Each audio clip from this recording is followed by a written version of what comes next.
নমস্কার, আবার একটা নতুন ভিডিওতে আপনাদের সবাইকে অনেক অনেক স্বাগত জানাই। আমরা তো প্রায় ছোট বড় সবাই ডিম খেতে খুবই ভালোবাসি। আমি আজকে বানাবো সেই ডিম দিয়ে অপূর্ব স্বাদের একটা রেসিপি। আজ আমি বানাবো ভাপা ডিমের মশলাদার কালিয়া। আমি আজকে এই ভাপা ডিমের মশলাদার কালিয়া কিভাবে বানাচ্ছি আপনারা পুরো ভিডিওটা প্রথম থেকে শেষ পর্যন্ত দেখতে থাকুন। তাহলে চলুন শুরু করি। আমি এখানে 6 পিস ডিম নিয়ে নিয়েছি, ডিমগুলো এখন ভেঙে নেব।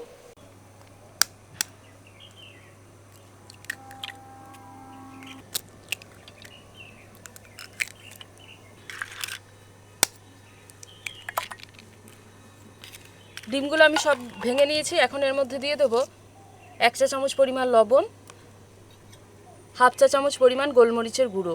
এখন সব ডিমগুলোকে খুব ভালোভাবে ফেটিয়ে নেব।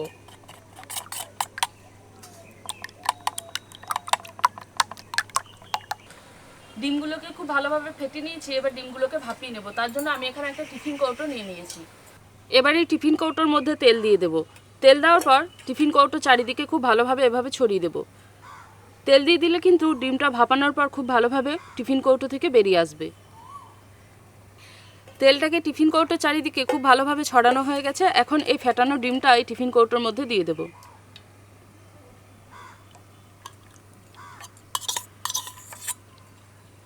এবার একটা চাপা দিয়ে দেব।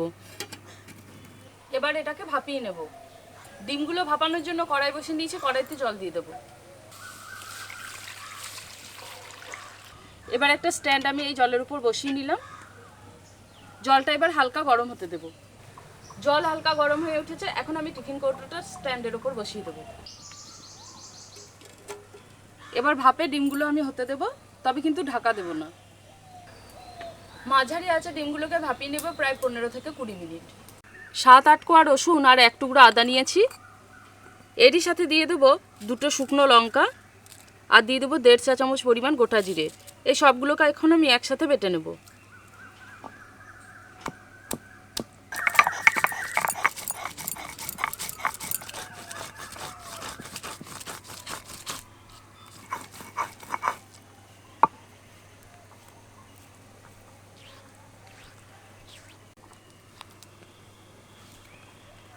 কুড়ি মিনিট হয়ে গেছে ডিমের গোলাটাকে ভাপাতে দিয়েছিলাম। এবার নামিয়ে নেব। এখন কিন্তু ভীষণই গরম আছে, আস্তে আস্তে নামাবো। এবার এটাকে আগে খুব ভালোভাবে ঠান্ডা হতে দেব। টিফিন কৌটোটা এখন বেশ অনেকটাই ঠান্ডা হয়ে এসেছে। এবার আমি ঢাকনাটা খুলে নেব। দেখুন অটোমেটিক কিন্তু টিফিন কৌটোর গা থেকে ছেড়ে চলে এসেছে। আমি আপনাদের একটু গেঁথে দেখাচ্ছি। দেখুন ছুরির গায়ে কিন্তু একটুও লাগছে না, তার মানে ব্যাটারটা কিন্তু খুব ভালোভাবে ভাপানো হয়ে গেছে। এবার যাতে খুব ভালোভাবে উঠে আসে তার জন্য আমি এই ধারগুলো একটু খুন্তিতে করে ছাড়িয়ে নেব।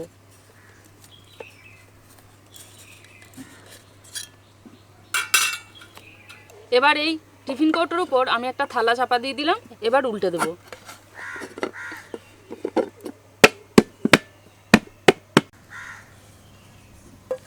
দেখুন কত সুন্দর করে ডিমটা ভাপানো হয়েছে, একটু কিন্তু কাঁচা নেই। এবার এটাকে আমি কেটে নেব পিস পিস করে।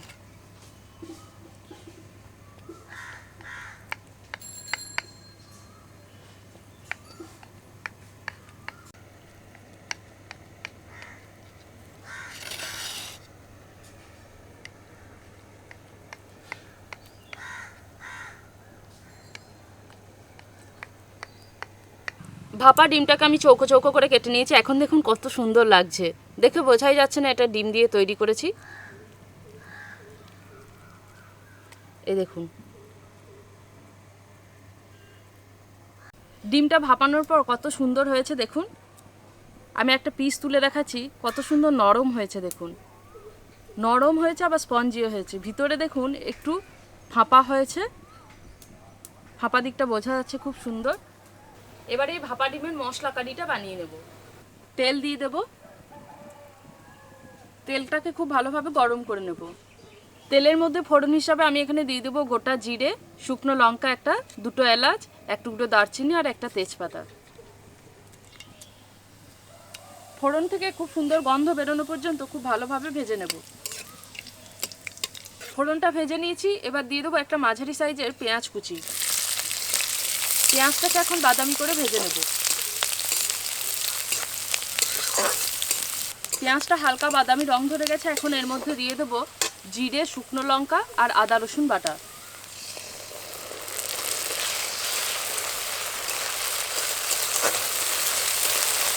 মশলাটা একদম ভাজা ভাজা হয়ে এসেছে। এখন এর মধ্যে দিয়ে দেবো একটা মাঝারি সাইজের টমেটো কুচি। আমি এখানে কুচি টমেটো দিচ্ছি, আপনারা চাইলে কিন্তু টমেটো কুচির পরিবর্তে টমেটো পিউরিও ব্যবহার করতে পারেন। এবার দিয়ে দেবো 1 চা চামচ পরিমাণ লবণ, আর দিয়ে দেবো হলুদ গুঁড়ো 1 চা চামচ। খুব ভালোভাবে এবার নেড়ে নেব। যতক্ষণ পর্যন্ত না টমেটোটা একটু নরম হয়ে যাচ্ছে ততক্ষণ পর্যন্ত নেড়ে নেব।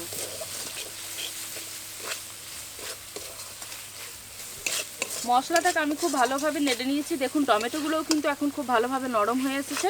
এখন আমি এর মধ্যে দিয়ে দেবো খুব সামান্য পরিমাণ মশলা ধোয়া জল।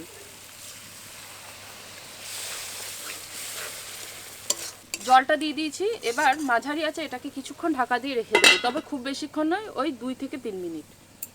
এই রান্নাটা করার জন্য আমি এখানে নিয়ে নিয়েছি টক দই। এই দইটা কিন্তু আমি বাড়িতেই পেতেছি। আর এখানে আমি 1 কাপ পরিমাণ টক দই নিয়েছি। দইটাকে এখন সামান্য পরিমাণ লবণ দিয়ে খুব ভালোভাবে ফেটিয়ে নেব।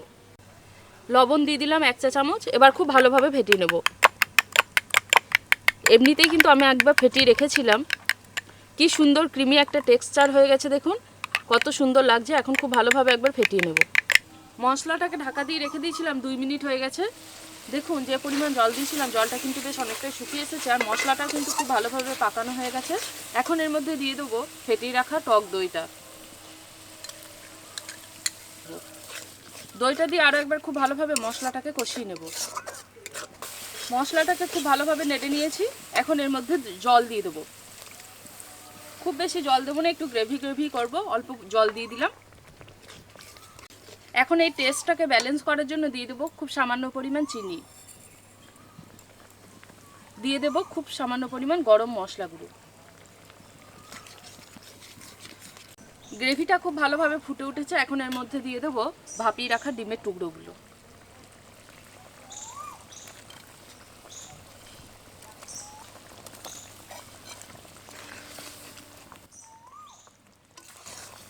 মশলার সাথে খুব ভালোভাবে মাখো মাখো করে নেব। এবার আমি এটাকে ঢাকা দিয়ে রেখে দেবো আরও 2 মিনিট। 2 মিনিট এটাকে ঢাকা দিয়ে রেখে দিয়েছিলাম। এখন দেখুন কালারটা কত সুন্দর হয়ে গেছে, আর ভাপা ডিমগুলোও কিন্তু খুব সুন্দরভাবে মশলার সাথে মাখো মাখো হয়ে এসেছে। এবার এটাকে নামিয়ে নেব।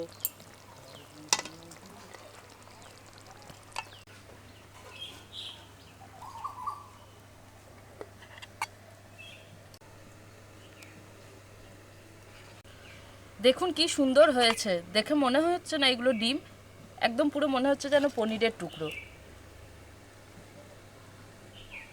আজকে আমি বানালাম ভাপা ডিমের মশলা কারি। যদি কাউকে নতুন ধরনের কিছু রান্না খাওয়াতে চান তাহলে কিন্তু এই ধরনের রান্না আপনারা বাড়িতে বানাতে পারেন। এখন একটু খেয়ে দেখে নেবো কেমন হয়েছে।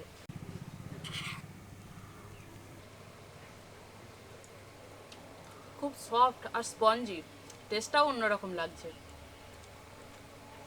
বেশ অন্যরকম খেতে, কিন্তু ব্যাপক হয়েছে। রান্নাটাও খুব সুন্দর হয়েছে।